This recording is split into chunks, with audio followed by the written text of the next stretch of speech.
प्यार की अधूरी कहानी। भाग 2। सपोर्ट और संघर्ष।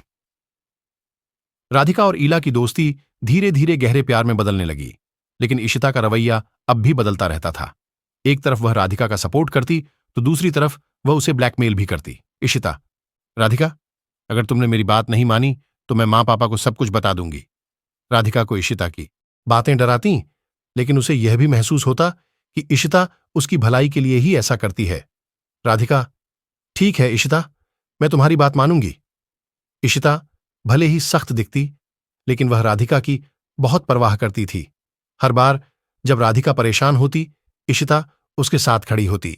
समय बीतता गया और राधिका को यह एहसास होने लगा कि इशिता हर समय उसके साथ रहती है। राधिका: इशिता, तुम्हारे बिना मैं यह सब नहीं कर पाती। तुम्हारा साथ मुझे हमेशा मजबूत बनाता है। इशिता मुस्कुराई और बोली, मैं हमेशा तुम्हारे साथ हूं। राधिका। दूसरी तरफ ईला और राधिका का रिश्ता दिन ब दिन मजबूत होता जा रहा था। वे दोनों एक दूसरे के बिना रह नहीं पाते थे और हर पल साथ बिताना चाहते थे। एक दिन राधिका की एक सहेली सुमन ने राधिका को एक चौंकाने वाली बात बताई। सुमन: राधिका, मुझे तुमसे कुछ कहना है।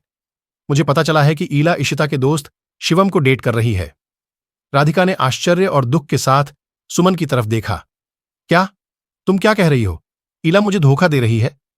सुमन: हां राधिका, मुझे यह बात ईला और शिवम के दोस्तों से पता चली है। मुझे लगा तुम्हें बताना चाहिए। राधिका का दिल टूट गया। उसे विश्वास नहीं हो रहा था कि ईला ऐसा कर सकती है। उसने तुरंत ईला को फोन किया और उससे मिलने को कहा। जब ईला आई, राधिका की आंखों में आंसू थे। राधिका: ईला, क्या तुम मुझे धोखा दे रही हो?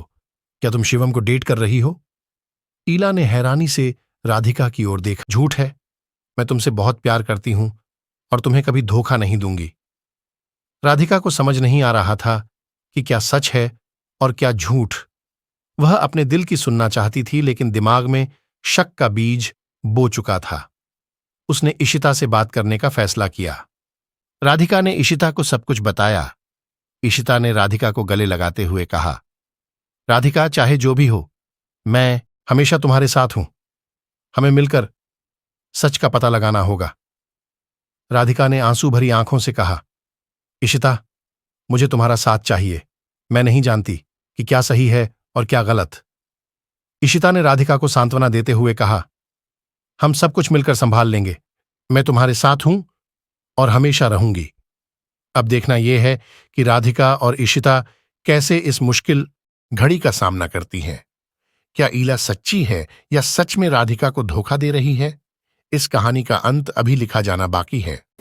पार्ट 3 देखने के लिए लाइक करें, सब्सक्राइब करें और मुझे थोड़ा बहुत सपोर्ट करें। मेरा इंस्टाग्राम आईडी नीचे लिंक पे दिया हुआ डिस्क्रिप्शन में, आप चाहें तो वहाँ मुझे टेक्स्ट भी कर सकते हैं।